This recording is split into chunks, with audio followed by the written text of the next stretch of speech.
The telegram arrived on a Tuesday morning in September of 1882, and Ethan Cole knew before he even opened it that his life was about to change in ways he could not predict. He stood on the dusty main street of Boise, Idaho, with the thin paper trembling in his calloused hands, reading words that promised him a bride from France who would arrive on the westbound train in exactly 3 weeks. The problem, he realized with a sinking feeling in his gut, was that he had never thought to ask what language she spoke, and his own knowledge of anything beyond English extended only to a handful of Spanish curse words he had picked up from the ranch hands. Ethan was 26 years old, broad-shouldered and sun-weathered, with dark hair that always seemed to need cutting and gray eyes that had seen more loneliness than any man his age should have endured. He owned a modest ranch 5 miles outside of town, a place he had built with his own hands after his parents died of fever when he was 19. The land was good, the cattle were healthy, and he had money enough to provide for a family. But the years had stretched on with nothing but empty rooms and silent suppers to keep him company. When his friend Thomas had suggested the mail-order bride service, Ethan had hesitated for only a week before writing his letter, describing himself honestly and asking for a woman who wanted a simple life with a hard-working man. The response had come from an agency in New Orleans, explaining that they had a young woman named Paulette Nouveau who was 23 years old, recently orphaned, and desperate to leave France for a new beginning in America. The letter had included a small photograph of a woman with dark eyes and delicate features, her expression serious but not unkind. Ethan had sent his agreement immediately, along with the money for her passage, and had spent the following weeks preparing his house and trying not to think too hard about what it would mean to share his life with a stranger. Now, staring at the telegram that confirmed her arrival date, he felt panic rise in his chest like floodwater. What if they could not communicate at all? What if she took one look at his rough hands and simple home and demanded to be sent back to France? What if he disappointed her in every possible way? He folded the telegram carefully and tucked it into his shirt pocket, then walked down the street to the general store where Martha Henderson was restocking shelves with her usual efficiency. Martha was a widow in her 50s, sharp-tongued and practical, and she had known Ethan since he was a boy. "You look like someone just told you your best horse went lame," she said when she saw his face. "What is it?" "My bride is arriving in 3 weeks," Ethan said. "She is French, from France. And I do not think she speaks English." Martha set down the can of beans she had been holding and studied him with eyes that missed nothing. "Well, that is a complication. Do you speak any French?" "Not a word." "Then you had better start learning." She disappeared into the back room and returned a moment later with a battered book that had seen better days. "This belonged to my late husband's mother. She was from Montreal. It is a French-English dictionary. Not much, but it is a start." Ethan took the book as if it were made of gold. "Thank you, Martha. I will return it when I am done." "Keep it as long as you need," she said. "And Ethan, be patient with her.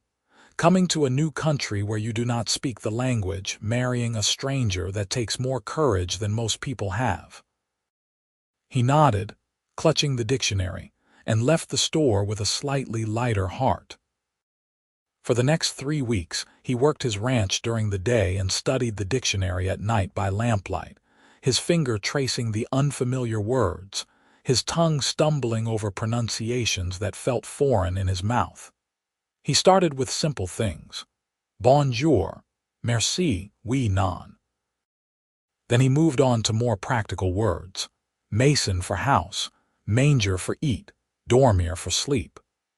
The language felt strange and slippery, full of sounds that English did not contain, but he persisted with the same stubborn determination that had gotten him through every hardship in his life. The day of Paulette's arrival dawned clear and cool, with the first hints of autumn coloring the leaves of the cottonwood trees along the Boys River. Ethan dressed in his best clothes, a clean shirt and trousers that he had pressed himself, and drove his wagon into town 2 hours early. He waited at the train station with his hat in his hands, watching the tracks as if he could will the train to arrive faster through sheer force of concentration. When the train finally pulled into the station with a great hiss of steam and screech of brakes, Ethan felt his heart hammer against his ribs. Passengers began to disembark. A family with 3 young children, an elderly couple, a businessman with a leather satchel. And then he saw her. Paulette Nouveau stepped down from the train car with careful, precise movements, one hand clutching a small carpet bag, and the other holding onto her hat as a gust of wind threatened to tear it away. She was smaller than he had expected, barely reaching his shoulder, with dark brown hair pinned up in a style that looked too elegant for the dusty streets of Boys. Her dress was travel-worn but well-made, a deep blue that brought out the color of her eyes. She looked around the platform with an expression that was equal parts hope and terror, and when her gaze landed on Ethan, she went very still. He walked toward her slowly, as if approaching a wild animal that might bolt. When he was close enough to speak, he removed his hat and said the words he had practiced 100 times. "Bonjour, Mademoiselle Nouveau. Je suis Ethan Cole." Her face transformed. The fear receded slightly, replaced by surprise and something that might have been relief. "Monsieur Cole," she said, and her voice was soft and musical, shaped by an accent that made even his name sound beautiful. She spoke rapidly in French, words tumbling over each other too quickly for him to catch more than a syllable here and there. He held up his hand in a gesture he hoped conveyed apology.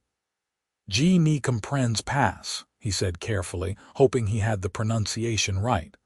"I do not understand." She stopped speaking and pressed her lips together, nodding slowly.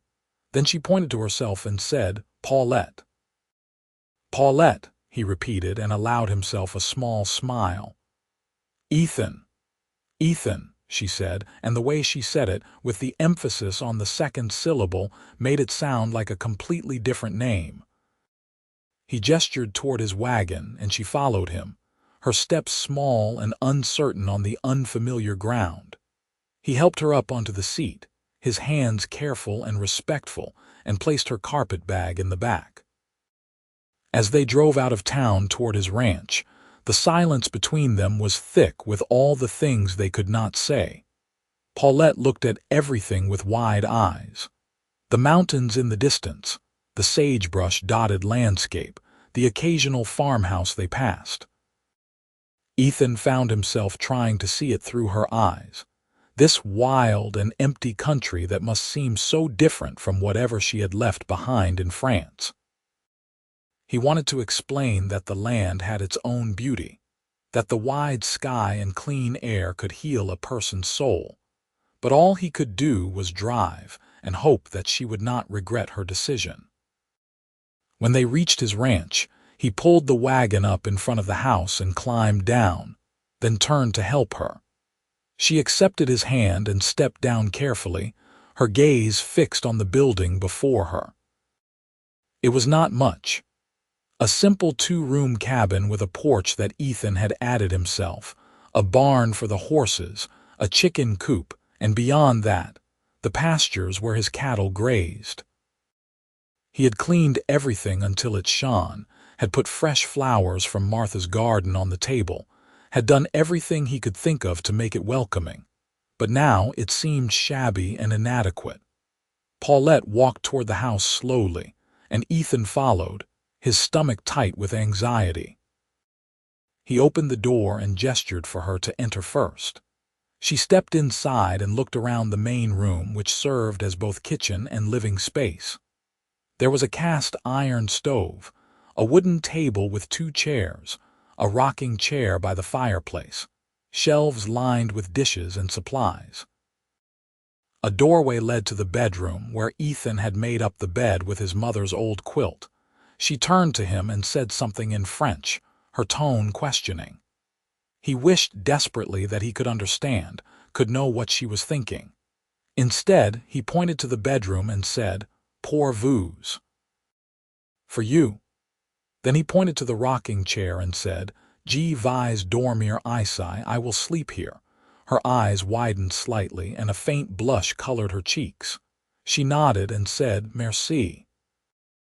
They stood there awkwardly for a moment, 2 strangers bound together by an agreement made through letters and agencies, neither knowing how to bridge the enormous gap between them.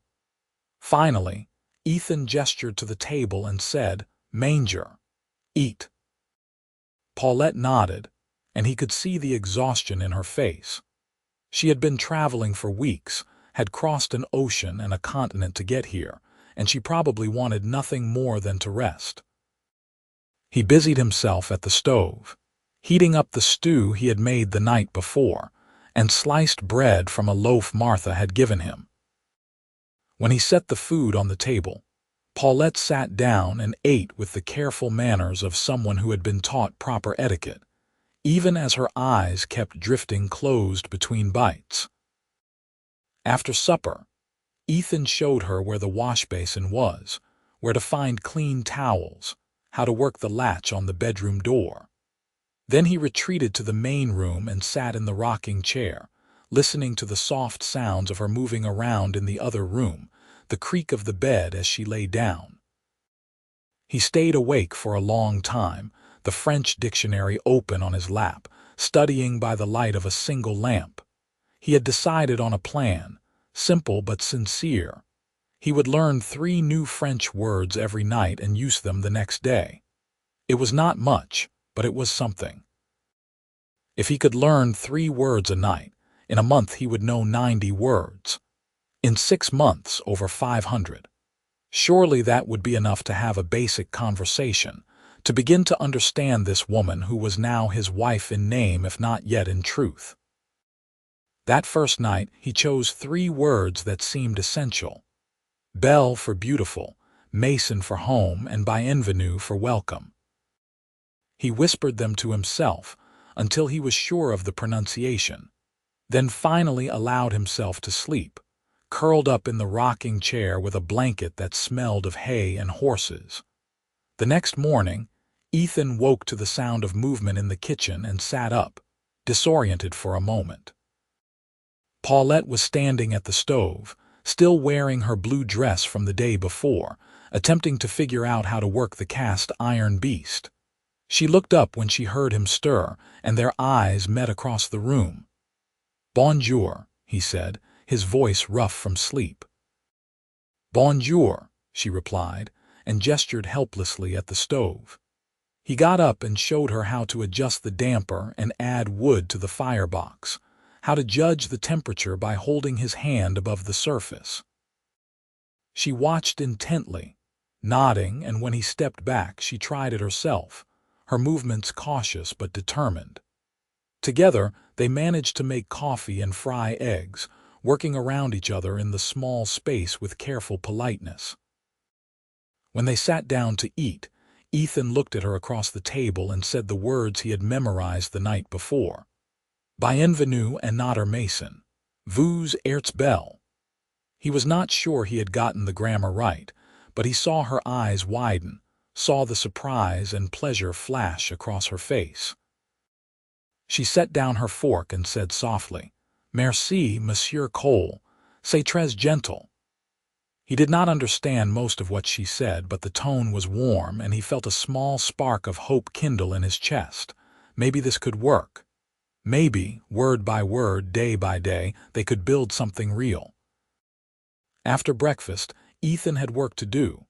He gestured for Paulette to follow him outside and showed her around the property, naming things as he went. Horse, cheval, cow, vache. She repeated the English words after him, her accent making them sound exotic and interesting.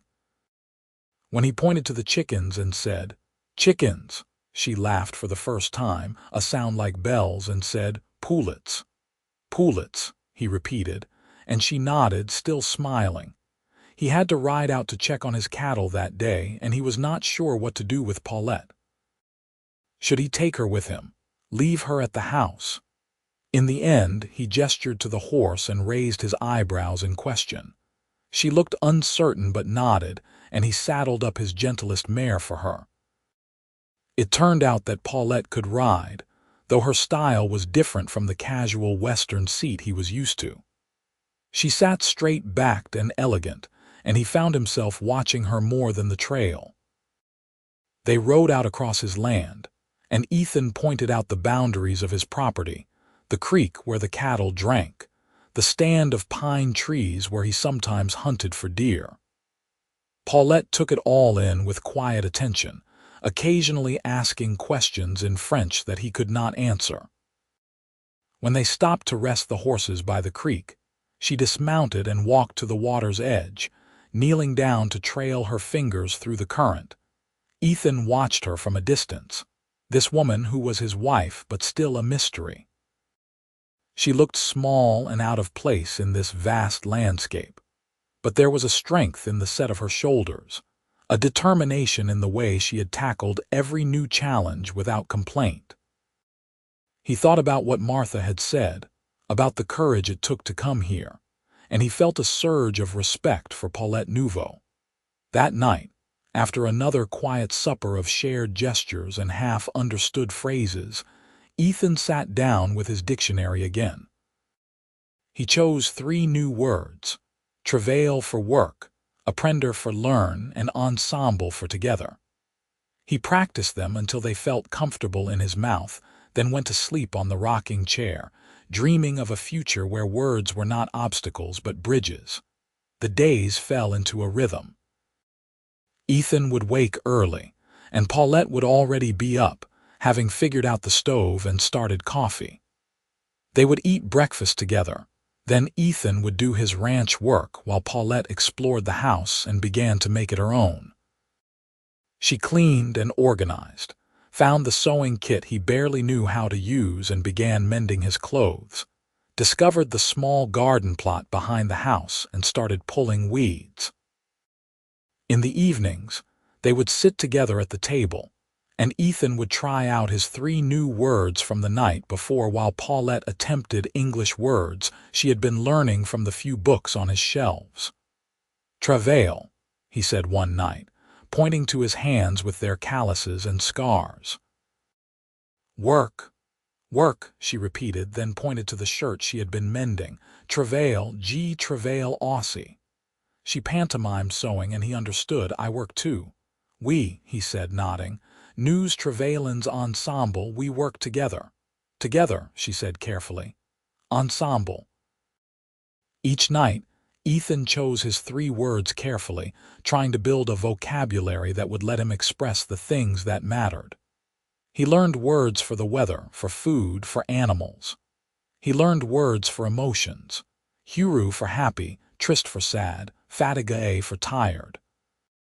And slowly, carefully, he began to learn words that might let him speak about feelings more complicated than simple physical states: espoir for hope, rêve for dream, pour for fear. Paulette, meanwhile, was absorbing English at a pace that impressed him. She had found a small notebook in her carpet-bag and was writing down every new word she learned, practicing the pronunciation when she thought he was not listening. Sometimes he would catch her murmuring to herself while she worked, "table, chair, window, door," as if the repetition would cement the words in her memory. 3 weeks after her arrival, Ethan came in from the barn to find Paulette standing at the stove, stirring a pot of something that smelled incredible. She turned when she heard him and said in careful, accented English, "I make dinner, French dinner. You try." His heart leaped at the English words, clumsy as they were. "Yes," he said, then in French, "Oui, merci. Ça sent bon." It smells good. She smiled, a real smile that reached her eyes, and he realized it was the first time he had seen her look truly happy since she arrived. They ate the meal she had prepared, some kind of stew with herbs he did not recognize, and it was the best thing he had tasted in years. He told her so, fumbling through a mix of English and French, and she blushed with pleasure. "My mother teach me," she said haltingly. "Taught me. She taught me to cook." "Your mother would be proud," Ethan said, and even though he was not sure she understood every word, she seemed to grasp the meaning. Her smile faded a little, replaced by a wistfulness that made his chest ache. "You miss her," he said gently. Two Louis Manx." He was not sure if he had the phrasing right, but she understood. "Oui," she said softly. "I miss my mother, my father, my home." Then she looked around the cabin and added, "But this is home now, this is my home." "Our home," Ethan corrected gently, and she nodded, "our home." That night, he chose 3 words that felt risky, that crossed into territory he had been avoiding. Jolie for pretty, gentle for kind, and cur for heart. He was not sure he was ready to use them yet, but he copied them carefully into his own notebook, the pages now filled with weeks of vocabulary lists and half-formed phrases. A month passed, then 2. The autumn deepened, and the nights grew cold. Ethan moved from the rocking chair to a bedroll by the fireplace, and sometimes he would wake in the middle of the night to hear Paulette moving around in the bedroom, restless with dreams he could not share. They were living like polite strangers, careful and courteous, but there was a distance between them that 3 words a night could not yet bridge. He wanted to know her, truly know her. Wanted to understand why she had left France, what her life had been like before, what she hoped for in this new world. But the words he had were not enough yet, and she was still too uncertain in her English to explain.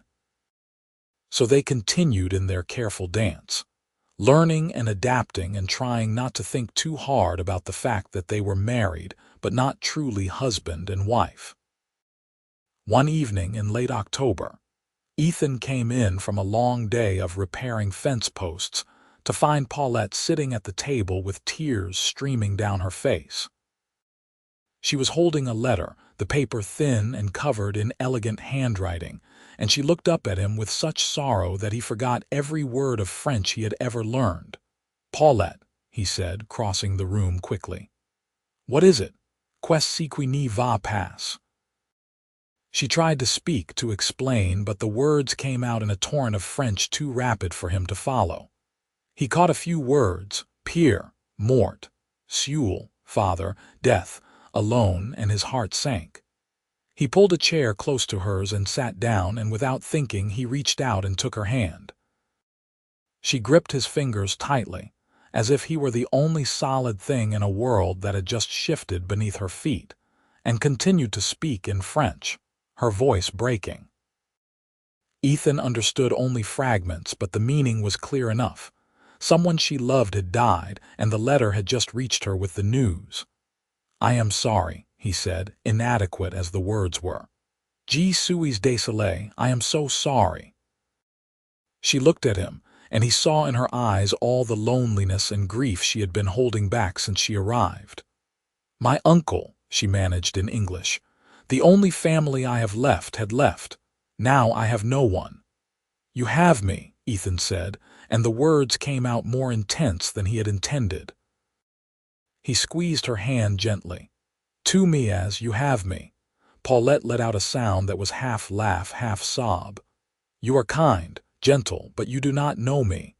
Je ne suis qu'un étranger, I am just a stranger." "No," Ethan said firmly.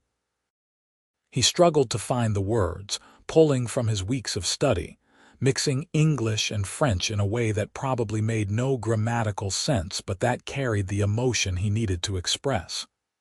"You are not a stranger. Pas une étrangère. You are my wife. Ma femme.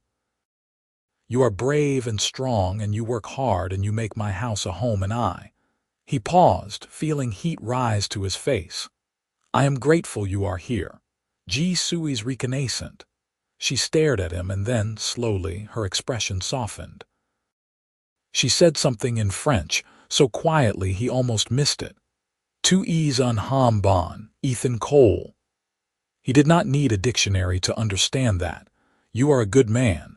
They sat there for a long time, hands clasped, as the light faded outside and the fire burned low in the stove. Ethan did not let go until Paulette finally released his hand, wiping at her tears with the back of her other hand. She stood up, smoothing her skirt, and said, "Thank you. Merci, I will be all right. Je vais bien." But Ethan could see that she was not all right, not yet. Grief was not something that could be dismissed with a few words of comfort. So he did the only thing he could think of. He stayed close. He made tea the way he had seen her make it, with careful attention to steeping the leaves for just the right amount of time. He sat with her while she drank it. And when she finally went to bed, he stayed awake by the fireplace, listening to the sound of her crying softly in the other room and wishing he had the words to make it better. The next morning, Paulette was quieter than usual, but she moved through her routine with steady determination. Ethan watched her and made a decision. That night, instead of learning 3 new words, he sat down and wrote her a letter. He wrote it in English first, pouring out everything he wanted to say.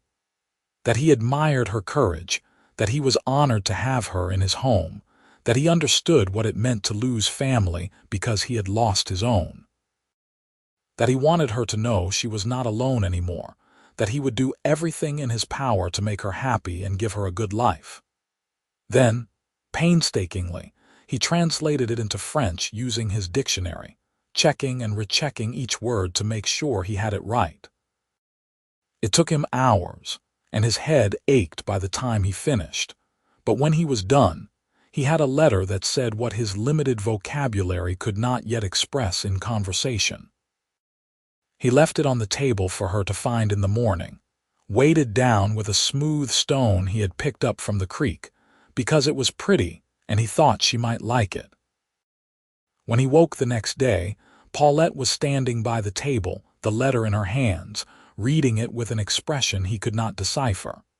She looked up when she heard him stir, and there were tears in her eyes again, but this time they looked different. "You wrote this?" she asked in English.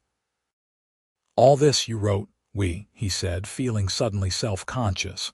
"I hope the French is correct. Mon français is not good." "It is beautiful," she said, and her voice was thick with emotion. "It is the most beautiful thing anyone has ever given me." She crossed the room to him, still holding the letter, and before he could react, she stood on her toes and kissed his cheek. It was a brief, chaste kiss, nothing like the kiss that should have sealed their wedding vows, but it sent a shock of warmth through his entire body. "Merci," she whispered. "Thank you, Ethan, for everything." From that day on, something changed between them. The careful politeness remained, but beneath it was a growing warmth, a sense of partnership that went beyond the practical necessities of sharing a home. Paulette began to smile more often, and Ethan found himself looking for excuses to be near her, to make her laugh with his terrible French pronunciation, or to see her eyes light up when he got a phrase exactly right. He continued his nightly routine of learning 3 words, but now he was more strategic about his choices. He learned words for affection, chérie for darling, doux for sweet, tendresse for tenderness. He learned words that would let him compliment her, intelligent, talentueuse for talented, gracieuse for graceful. And he began to learn words that would let him speak about the future. Rêver for to dream, espérer for to hope, construire for to build. Winter arrived in earnest, bringing snow that blanketed the ranch in white and cold that seeped through every crack in the cabin walls. Ethan and Paulette adapted, spending more time indoors, sitting by the fire in the evenings. She taught him a French card game, laughing at his confusion over the rules. He taught her to play checkers, impressed by how quickly she learned strategy.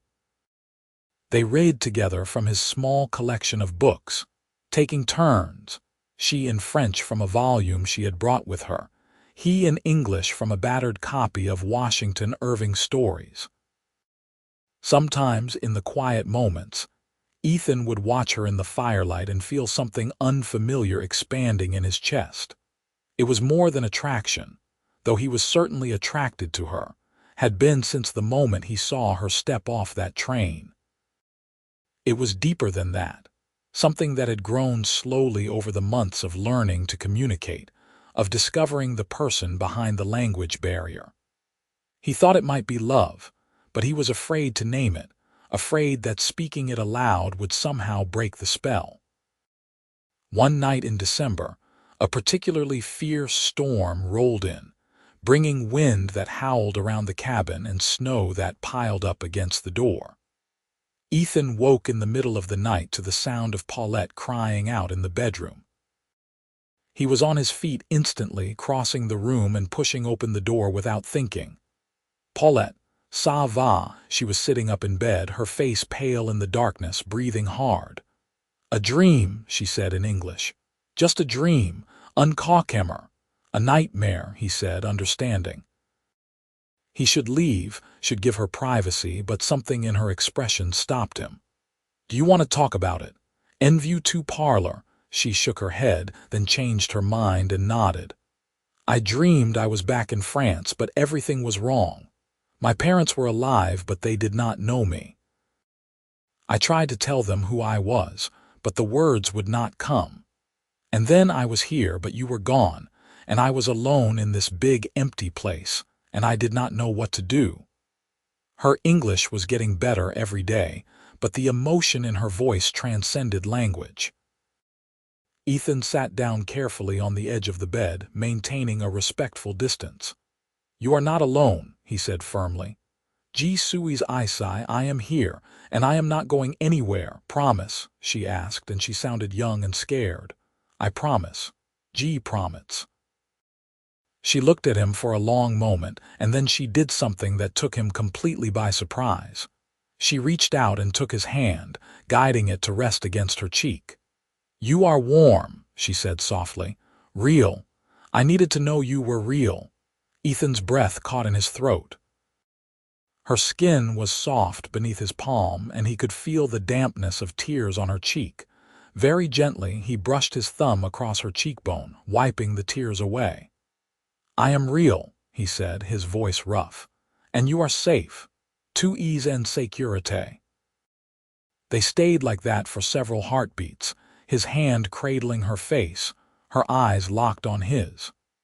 Then, slowly, Paulette leaned forward, closing the distance between them, and pressed her lips to his. It was a real kiss this time, not the chaste peck she had given him after reading his letter.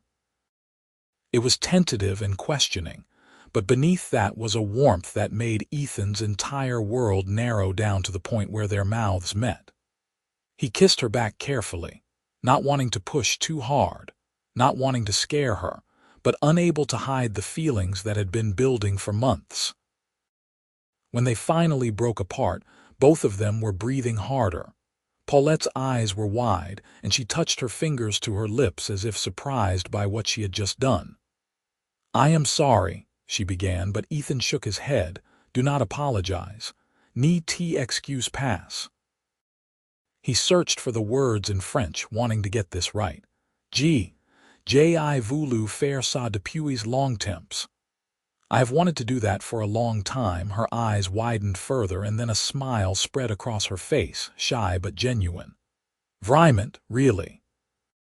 Vraiment, he confirmed, and then, because he had been practicing these words for weeks, waiting for the right moment, he said, Tu es belle, Paulette, et gentle, et courageuse, et je pense que je t'aime amoureux de toi.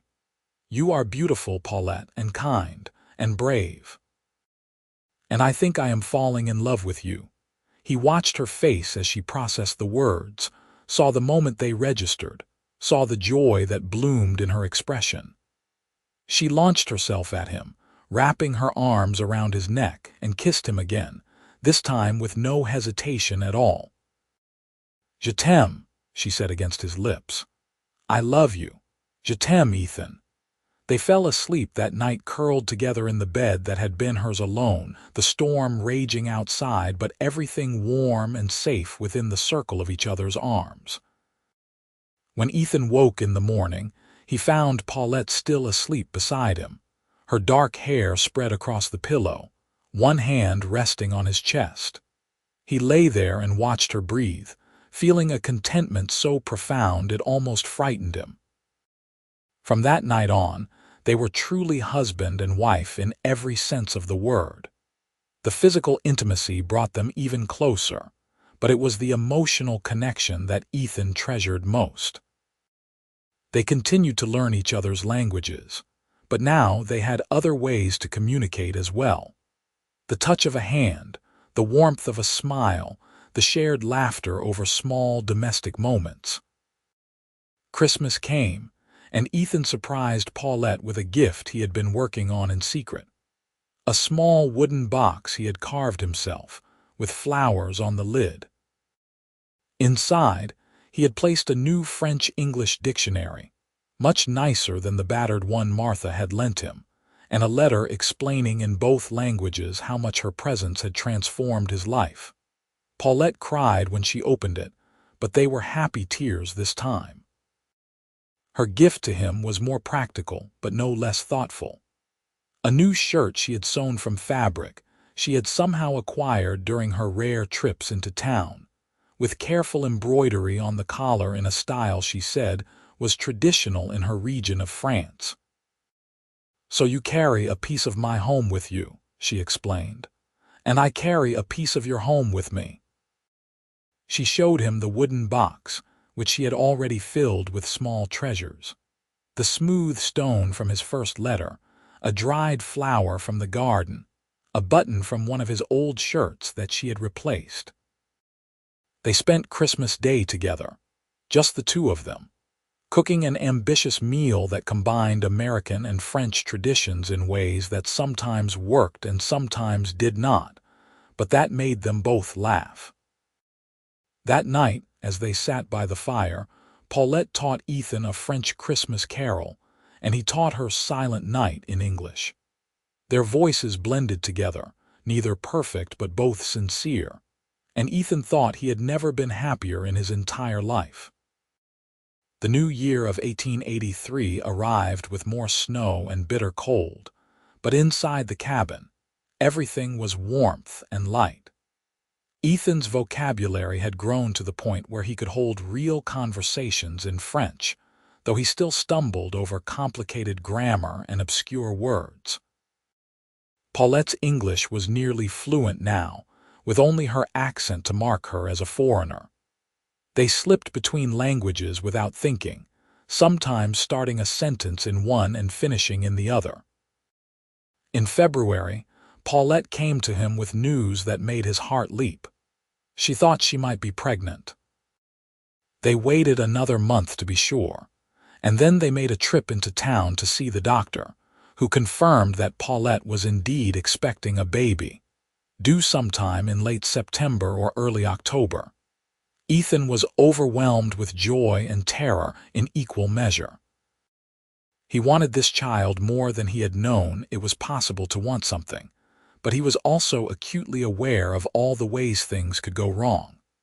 His own mother had died when he was young, and he knew the dangers that childbirth posed. He became almost obsessively protective of Paulette, trying to prevent her from doing any heavy work, worrying when she looked tired or pale. "Ethan," she said one day when he tried to take a basket of laundry from her hands, "I am pregnant, not made of glass. Je ne vais pas casser." "I will not break. I know," he said, but he took the basket anyway. "I just want to make sure you are safe, that you are both safe." She softened at that and cupped his face in her hands. "We are safe. You take good care of us, but you must let me do some things, yes. I will go crazy if I sit still all day." He agreed reluctantly, and they found a compromise. Paulette could do light work around the house and garden, but anything that required lifting or reaching or prolonged standing was his responsibility. She grumbled about it sometimes, but he could tell she was secretly pleased by his attentiveness. As spring turned to summer, Paulette's belly grew round, and Ethan found himself talking to the baby through her skin, telling stories in a mix of English and French about the ranch, about the life they would have together, about all the things he wanted to teach this child. Paulette would laugh and run her fingers through his hair, translating when his French failed him, adding her own stories about France and her family and the traditions she wanted to pass on. They spent long evenings discussing names, debating the merits of various options in both languages. If it was a boy, Paulette wanted to use her father's name, Pierre, as a middle name. If it was a girl, Ethan wanted to use his mother's name, Elizabeth. They made lists and crossed out options and argued cheerfully about pronunciation until they were both laughing too hard to continue. In August, Martha Henderson came out to the ranch to check on them, bringing supplies and her own practical wisdom. She took one look at Paulette and nodded approvingly. "You are carrying well. Have you been feeling the baby move?" "All the time," Paulette said, switching to English out of courtesy even though Martha had picked up a fair amount of French from their conversations over the months. "Especially at night. I think we have a very active child." "That is a good sign," Martha said. She turned to Ethan. "And you? Are you ready to be a father?" Ethan thought about the question seriously. "I do not know if anyone is ever truly ready, but I want this. I want to be a father to this child, to give them everything I can. I want to be worthy of them." "Then you will be," Martha said simply. Love and intention go a long way. As Paulette's due date approached, Ethan became increasingly anxious.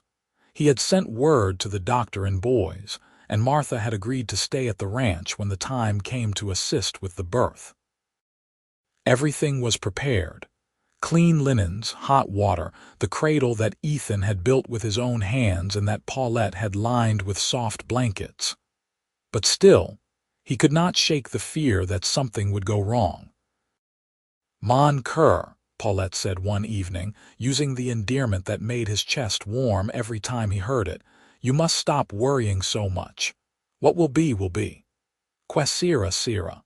I cannot lose you," he said, and his voice came out more raw than he intended. "Je ne peux pas te perdre. I finally found you, finally have a family again. I cannot lose you." She pulled him close, resting his head against her swollen belly. "You will not lose me. Je suis forte, I am strong, and I have too much to live for to give up easily. We will get through this together, yes. Ensemble." "Ensemble," he agreed, and held on to her as if he could keep her safe through sheer force of will. The baby decided to arrive on a cool evening in late September, just as the aspens were turning gold on the mountainsides. Paulette's labor started in the afternoon with pains that were manageable at first, but quickly grew more intense. Ethan sent word to Martha and the doctor, then stayed by Paulette's side, holding her hand, wiping her forehead with a cool cloth, doing anything and everything she asked. Martha arrived within an hour, taking charge with calm efficiency. The doctor came an hour after that, and together they turned the bedroom into a birthing room while Ethan paced in the main room, listening to Paulette's cries and feeling more helpless than he ever had in his life. Martha came out periodically to update him. "Everything is progressing normally. She is doing well. Be patient." Patient. He felt like he was going to crawl out of his skin with worry and anticipation. He prayed to a God he was not sure he believed in, making bargains and promises, begging for Paulette and the baby to be safe. Finally, after hours that felt like days, he heard a new sound, the thin, reedy cry of a newborn baby.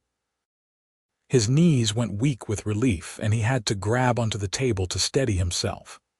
A moment later, Martha emerged, her sleeves rolled up and a smile on her weathered face. "Congratulations, Ethan. You have a son, a healthy, strong son. And Paulette," he demanded, "is she all right?" "She is tired, but she is fine. Come and meet your family." Ethan moved toward the bedroom on unsteady legs. Paulette was propped up against the pillows, her hair damp with sweat, her face exhausted but radiant. In her arms was a tiny bundle wrapped in a blanket, and when Ethan approached, she looked up at him with so much love in her eyes that he felt his throat close with emotion. "Ethan," she said softly, "come meet our son." He sat down carefully on the edge of the bed and looked at the baby in her arms.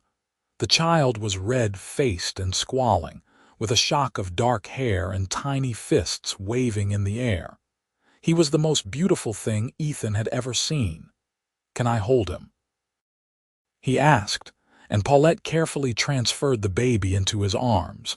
The weight of his son was nothing and everything at the same time. Ethan cradled him close, staring down at the small face, the perfect fingers, the miracle of this new life that he and Paulette had created together. The baby's cries quieted and he blinked up at Ethan with dark, unfocused eyes. "Hello," Ethan whispered. "Hello, little one. Ji Sui's Tun Papa. I am your father, and I promise you I will do everything in my power to give you a good life, to keep you safe, to teach you to be a good man." "G.T. promise. He needs a name," Paulette said softly. "Have you decided?" They had narrowed it down to two choices: Thomas, after Ethan's father, or Henry, which was French but could easily be anglicized to Henry. As Ethan looked at his son, the decision suddenly seemed obvious. "Henry," he said. "Henry Pierre Cole, so he carries both our families with him." "Henry Pierre," Paulette repeated, testing the sound of it. "Yes, that is perfect, c'est parfait." Over the next few weeks, life at the ranch transformed in ways both wonderful and exhausting. Henry was a good baby for the most part, but he still needed constant care, feeding and changing and soothing when he cried. Ethan and Paulette took turns getting up with him at night, stumbling through the darkness to tend to his needs, then falling back into bed for a few more precious hours of sleep before dawn. Martha stayed for a week to help, and to make sure Paulette recovered properly from the birth. She taught Ethan how to change diapers, how to support Henry's head, how to tell the difference between a hungry cry and a tired cry. When she finally returned to town, Ethan felt both grateful for her help and proud that he and Paulette were managing on their own. They had to adjust their routines, but they found a rhythm that worked. Ethan did his ranch work in the early mornings and evenings, staying close to the house during the middle of the day when Paulette might need help.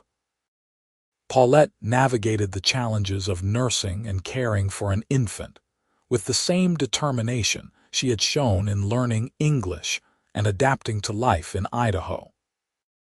Through it all, they continued to talk to each other in their blend of French and English, now adding a third language, the universal language of parent talk, full of silly voices and exaggerated expressions designed to make Henry smile.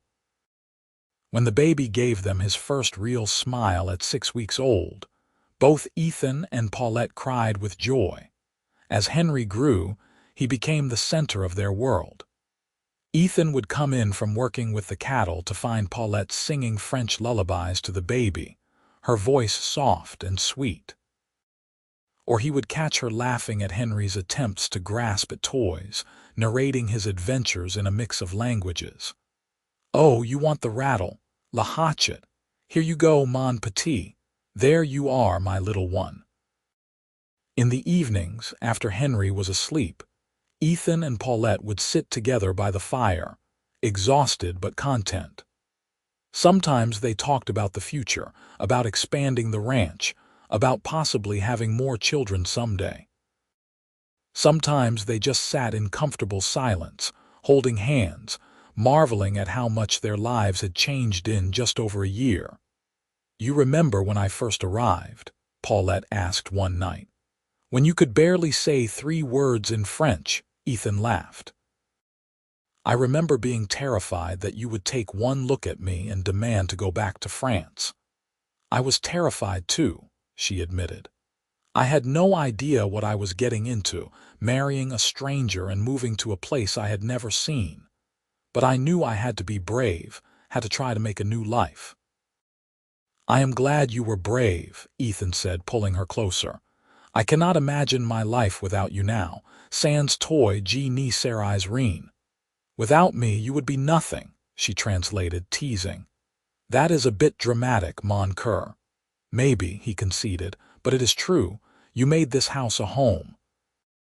You gave me a family. You taught me that love is worth the risk of getting hurt, worth the effort of learning to communicate, worth everything. Paulette's eyes glistened with tears, the happy kind. You gave me those things too. When I lost my family, I thought I would be alone forever. But then I came here and you were so kind, so patient. You learned French for me, Ethan. 3 words every night until I smiled. Do you remember that? Of course I remember. It was my plan from the beginning. I thought if I could just learn enough words, eventually I would be able to tell you how I felt. And could you? Could you tell me? Eventually, Ethan said, though I think you knew before I had the words. I think you could see it in how I looked at you, how I tried to take care of you, how I wanted to make you happy. Yes, Paulette agreed softly. I knew, and I felt the same. Love does not need perfect words, Ethan. It just needs a willing heart. They kissed then, long and sweet, and Ethan thought about the journey that had brought them to this moment. The telegram that had changed his life. The woman who had stepped off the train, frightened but brave. The months of learning and adapting and slowly falling in love. The night she had kissed him during the storm. The joy of Henry's birth. All of it woven together into a life that was sometimes hard but always worth living. As the first anniversary of Paulette's arrival approached, Ethan wanted to do something special to mark the occasion. He planned a trip into Boise, arranging for Martha to watch Henry for the day so he could take Paulette to a proper restaurant, maybe buy her something nice from the general store. But the night before their anniversary, Paulette surprised him with her own plans. I want to go back to the train station, she said. I want to stand where I stood when I first saw you and remember how scared I was and how far we have come. So that is what they did. They left Henry with Martha, promising to be back before evening, and drove the wagon into town. The September day was clear and cool, the sky a brilliant blue that seemed to stretch on forever. When they reached the train station, Ethan helped Paulette down from the wagon, and they stood together on the platform where they had first met. I stood right here, Paulette said, pointing. And I was holding my bag, and my heart was beating so fast I thought everyone could hear it. I looked around and saw all these strange faces, this strange place, and I thought, what have I done? What terrible mistake have I made? And then, Ethan prompted, even though he knew the story. He loved hearing her tell it. And then I saw you, she continued, smiling at the memory. This tall man with kind eyes walking toward me, looking almost as scared as I felt. And you said, Bonjour, Mademoiselle Nouveau. Je suis Ethan Cole, with this terrible accent that made me want to laugh and cry at the same time. And I thought, maybe this will be all right. Maybe I can do this. And could you? He asked. Could you do it? Better than I ever dreamed, she said, turning to face him fully. You gave me a home, Ethan, a family, a life I love. You learned my language, not just the words, but the heart behind them. You made me feel safe and valued and loved. How could I ask for anything more? Ethan pulled her into his arms, right there on the train station platform, and kissed her with all the love and gratitude he felt. A train whistle sounded in the distance, and they broke apart, laughing, remembering the train that had brought her here a year ago. "Come on," Ethan said, taking her hand. "Let us go get lunch, and then I have a surprise for you." The surprise was a small gold locket he had ordered months ago, with space inside for 2 tiny photographs. He had commissioned a traveling photographer who had passed through boys to take pictures of Henry and himself, and he had placed them carefully inside the locket before giving it to Paulette. She cried when she saw it, of course, and insisted that he put it on her right away. "Now I will always carry my family with me," she said, touching the locket where it rested against her heart. "Mon Mary et mon fils, my husband and my son, all I need." They spent the rest of the day in town, enjoying the rare luxury of time alone together. They ate at the restaurant, they browsed the stores, they walked along the boys' river and talked about everything and nothing. As the sun began to set, they headed back to Martha's house to collect Henry, who had apparently been a perfect angel the entire day. "Though he did ask for you," Martha said, using the word ask loosely since Henry was only a year old and his vocabulary consisted of a few basic sounds. "He knows his mama and papa." Driving home in the twilight, with Henry asleep in Paulette's arms and the familiar landscape of their ranch appearing in the distance, Ethan felt a profound sense of peace. This was his life now. This woman, this child, this land. It was not the life he had imagined for himself in his lonely years before Paulette arrived, but it was infinitely better than anything he could have dreamed up on his own. The years passed, each one bringing its own joys and challenges. Henry grew from a baby into a toddler, then a little boy who ran around the ranch with boundless energy, chattering in a mix of French and English that delighted his parents. He had his mother's dark eyes and his father's stubborn determination, and Ethan could see already that he would be a force to be reckoned with when he grew up. When Henry was 3 years old, Paulette discovered she was pregnant again. This pregnancy was harder than the first, with more sickness and fatigue, but she bore it with her characteristic strength. Their daughter was born in the spring of 1886, a tiny, perfect girl with red cheeks and a loud cry that announced her presence to the world. They named her Elizabeth Marie, honoring both Ethan's mother and Paulette's. From the moment she arrived, she had her father wrapped around her little finger. Ethan, who had thought he could not love anything as much as he loved Henry, discovered that the heart had an infinite capacity to expand. He doted on Elizabeth, carrying her around the ranch while he worked, singing her the same French lullabies Paulette had taught him years ago. Henry, for his part, was fascinated by his baby sister. He would sit next to her cradle and tell her stories, a mix of real tales and wild inventions, his French and English tangling together in ways that made sense only to him. Paulette and Ethan would listen and smile, marveling at the family they had created. As the children grew, the ranch prospered. Ethan expanded his herd, bought more land, built a larger barn. Paulette planted a proper vegetable garden and started raising chickens and geese. They hired a ranch hand to help with the work, a young man named Samuel who was respectful and hardworking and who quickly became part of their extended family. The house itself grew too. Ethan added 2 more bedrooms, a larger kitchen, and a proper sitting room. Paulette decorated it with a mix of practical American furniture and small French touches. Lace curtains she made herself, a painting her mother had given her before she left France, a set of china that had been in her family for generations. The result was a home that felt uniquely theirs, a blend of their 2 backgrounds that somehow worked perfectly. They made regular trips into Boise, where Paulette had formed friendships with other women in town and Ethan had built relationships with other ranchers and businessmen. The language barrier that had once seemed insurmountable was now just a minor quirk. Everyone in town knew that Mrs. Cole spoke French, and that Mr. Cole could converse in both languages, and a few of the residents had even picked up some French phrases themselves. Martha Henderson remained a constant presence in their lives, a surrogate grandmother to Henry and Elizabeth, a source of wisdom and practical help whenever they needed it. She was there for every birthday, every holiday, every milestone. And when she passed away peacefully in her sleep in 1889, the entire Cole family mourned her as the matriarch she had been to them.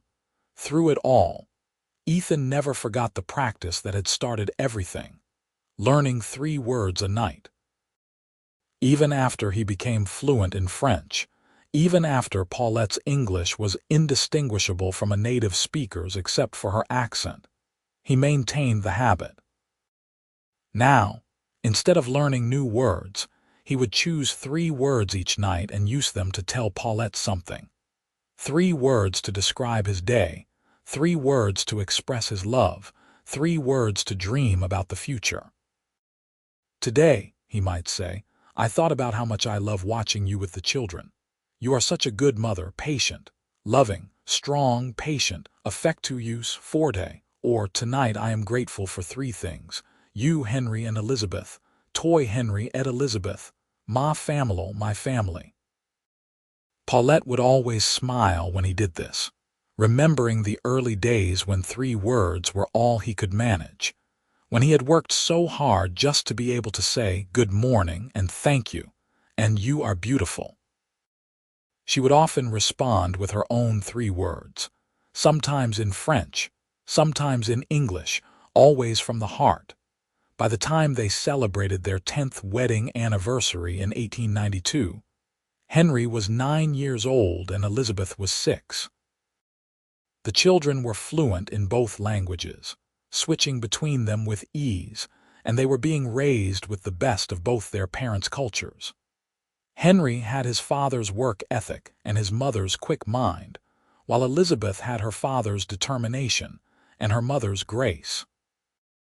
For their anniversary, Ethan and Paulette took a rare trip without the children, leaving them with Samuel and his new wife, who lived in a small house Ethan had built on the property for his employees.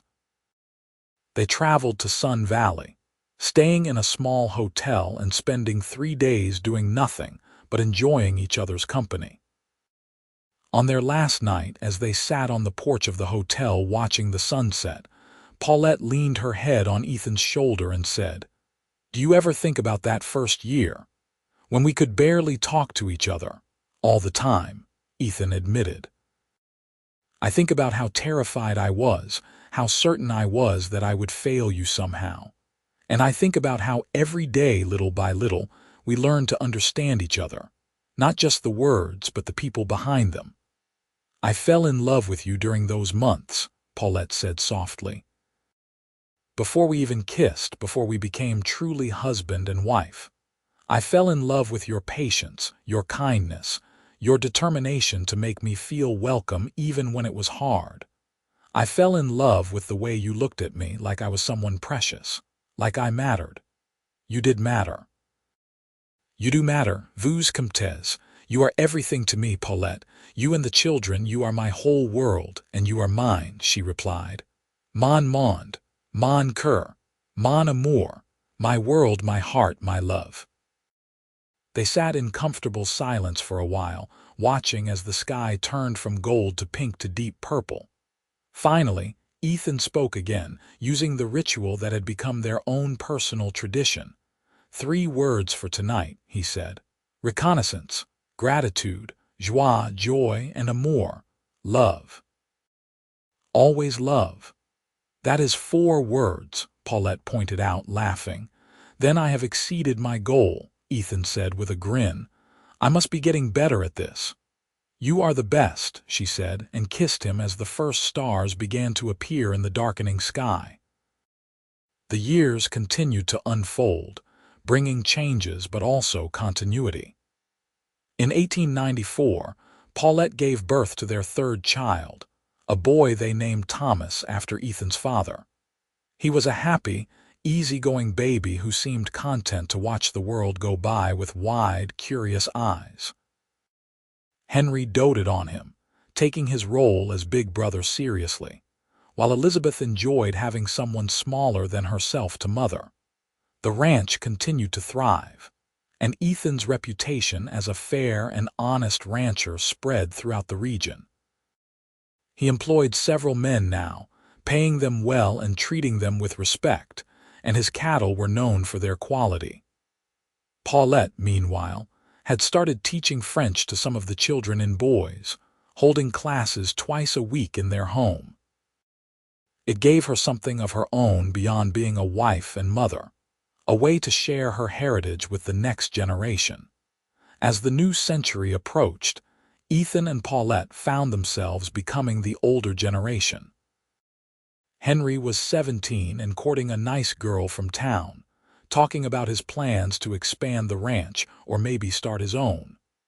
Elizabeth, at 13, was smart and confident, already talking about becoming a teacher like her mother. And Thomas, at 5, was still young enough to believe that his parents could do anything. On New Year's Eve of 1899, as the family gathered around the fireplace to wait for midnight, Ethan looked at the people surrounding him and felt overwhelmed with gratitude. Paulette, still beautiful at 40, her hair now threaded with silver but her eyes as bright as ever. Henry, tall and strong, so much like Ethan himself at that age. Elizabeth, graceful and intelligent with her mother's elegance and her father's practicality. And Thomas, curled up against his mother's side, fighting sleep because he did not want to miss the turn of the century. "What are you thinking about?" Paulette asked, noticing his expression. "I am thinking about the telegram," Ethan said. "The one that arrived in 1882 telling me you were coming. I am thinking about how one piece of paper changed my entire life, gave me everything I have now." "It changed my life too," Paulette said. "I was so scared when I got on that train in New Orleans, so uncertain about what I was doing, but it was the best decision I ever made. It brought me to you, to this life, to this family." "Tell us the story," Elizabeth begged, as she always did. "Tell us about how you met." So Ethan and Paulette did, taking turns as they always did, filling in the details that the children loved to hear. About the train station and the terrible French pronunciation. About the 3 words a night and the long, slow process of learning to communicate. About the first kiss during the storm and the letter Ethan had written. About Henry's birth and the expansion of their family. Henry, who had heard the story dozens of times, still listened with rapt attention. "I want that," he said when they finished. "I want a love like yours, a partnership built on patience and effort and genuine caring." "Then work for it," Ethan said seriously.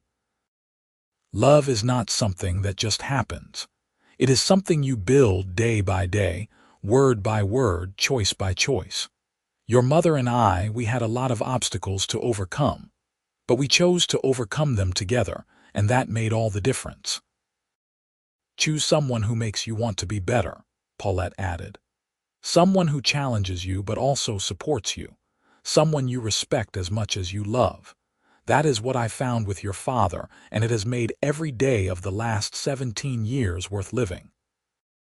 As midnight approached and they counted down to the new century, Ethan pulled Paulette close and whispered in her ear, 3 words for the new century. "Tauger's ensemble, mon amour. Always together, my love." "Tauger's ensemble," she repeated, and as the clock struck 12 and the children cheered, she kissed him with the same passion and tenderness that had characterized their entire relationship.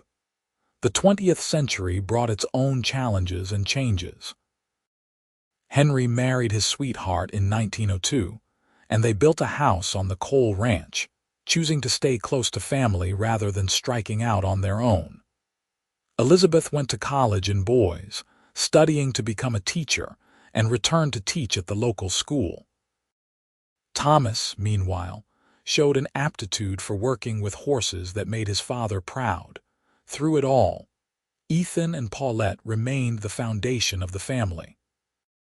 They had weathered storms, both literal and metaphorical, had adapted to changes in technology and society, had raised their children to be good, decent people who contributed to their community. And they had done it together, supporting each other through every difficulty, celebrating each joy. On their 25th wedding anniversary in 1907, their children organized a party that brought together everyone they had known over the years.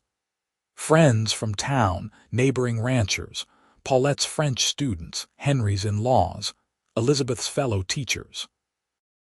The house and yard were filled with people, and Ethan stood in the middle of it all, his arm around Paulette's waist, marveling at the community they had built. Speech. Someone called out, and others took up the cry. Speech, speech. Ethan held up his hands for quiet, then cleared his throat. 25 years ago, he began, I got a telegram telling me that a woman from France was coming to be my bride. I did not speak French, she did not speak English, and I had no idea how we were going to make it work. But I was desperate for a family, for someone to share my life with, so I decided to try. He looked at Paulette, who was smiling at him with tears in her eyes. The night before she arrived, I made a plan. I would learn 3 new French words every night until I could communicate with her, until I could make her smile. It seemed like such a small thing, just 3 words a night, but it was all I could think of to bridge the gap between us. What I did not know then, he continued, was that Paulette was doing the same thing, learning English words as fast as she could, trying to meet me halfway. What I did not know was that love is not about speaking the same language. It is about being willing to learn, to adapt, to put in the work necessary to truly understand another person. He pulled Paulette closer. These 25 years have been the best of my life. They have been hard sometimes, certainly. We have lost people we loved, faced challenges we did not expect, made mistakes and learned from them. But through it all, we have been together, ensemble, and that has made everything worthwhile. So I want to thank my wife, he finished, his voice thick with emotion, for taking a chance on a cowboy who could not speak her language, for being patient while I learned, for teaching me that love is built, not found, and for giving me a life more wonderful than I ever could have imagined. The crowd erupted in applause, and Paulette stood on her toes to kiss him, not caring that everyone was watching. When they broke apart, she took her turn to speak. My husband is too modest, she said, her French accent still charming after all these years. He learned 3 words a night, yes, but he also learned my heart. He saw past the language barrier to the person I was inside, and he valued that person. He made me feel safe in a strange land, gave me a home when I had none, and loved me even when it was difficult. I am the lucky one in this marriage, not him. More applause, and then someone started playing music, and the party turned into a celebration that lasted well into the night. Ethan and Paulette danced together under the stars, moving to a mix of American and French songs, surrounded by the family and community they had built together. As they swayed to the music, Ethan leaned down and whispered in Paulette's ear, 3 words for tonight. Tell me, she said, smiling. Je t'aime toujours, I love you always. Et moi aussi, she replied, and I love you too, pour toujours, forever. The years continued to pass, bringing grandchildren and great-grandchildren, bringing changes to the world around them while the core of their relationship remained constant. They grew old together, their bodies slowing down but their minds and hearts remaining sharp and connected. In 1920, on their 38th wedding anniversary, Ethan and Paulette took a walk around the ranch that had been their home for nearly 4 decades. Ethan needed a cane now, and Paulette's steps were slower than they used to be, but they still walked hand in hand, still found joy in each other's company. "Look at all of this," Ethan said, gesturing at the expanded ranch, the multiple houses where their children and grandchildren lived, the thriving operation that would continue for generations. "We built this, you and I, starting from nothing but hope and determination." "And 3 words a night," Paulette added with a smile. "Do not forget the 3 words." "I could never forget," Ethan said. "That was the foundation of everything, the willingness to learn, to try, to keep showing up even when it was hard." They reached the spot where Ethan had proposed properly, a few months after they had first kissed. It was a place by the creek where wildflowers grew in the spring, where the water ran clear and cold over smooth stones. They sat down on the same flat rock where they had sat 37 years ago, when Ethan had asked Paulette if she would truly be his wife, not just in name but in heart, and she had said yes without hesitation. "You have any regrets?" Paulette asked, a question she had never posed before. Ethan thought about it seriously, wanting to give her an honest answer. "None about us," he said finally. "Not a single one.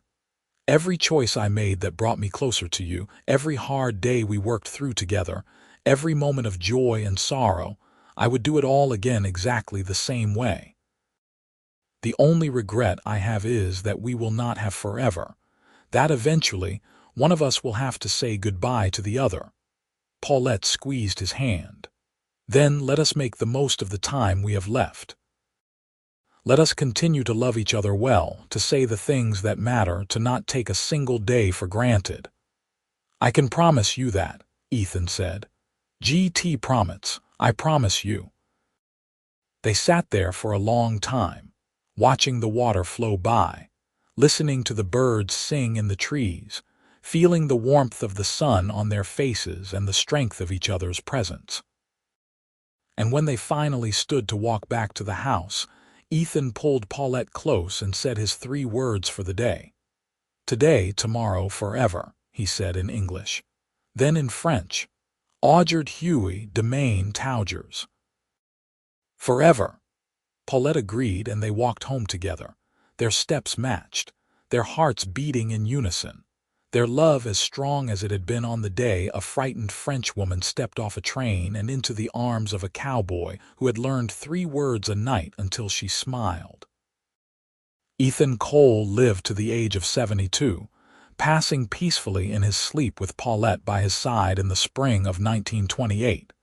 His last words to her were the same 3 words he had said every day for 46 years. "Je t'aime Taugers, I love you always." Paulette lived another 5 years, surrounded by her children, grandchildren, and great-grandchildren. She spent her days telling stories about the old days, about the ranch when it was just a small cabin, about the cowboy who had learned French for her 3 words at a time. She kept the dictionary Ethan had given her on that first Christmas, along with all his letters, in the wooden box he had carved with flowers on the lid. And every night before she went to sleep, she would take out one of the letters and read it, remembering the man who had loved her so completely, who had built a life with her word by word, day by day. When Paulette Nouveau Cole died in 1933 at the age of 73, she was buried next to Ethan on a hill overlooking the ranch they had built together. The headstone, chosen by their children, was inscribed with words in both English and French. "Together always, Ensemble Taugers." The ranch continued to thrive under Henry's management, then his children's, then their children's after that. The house remained in the family, expanding and modernizing, but never losing the essential character that Ethan and Paulette had given it. The wooden box with the carved flowers was passed down through the generations, along with the letters and the dictionary, physical reminders of a love that had transcended language and built something lasting. And in every generation, the story was told. The story of the mail-order bride who spoke only French, and the cowboy who learned 3 words a night until she smiled. and how those 3 words a night had grown into a lifetime of love, a family that spanned generations, and a legacy that would never be forgotten.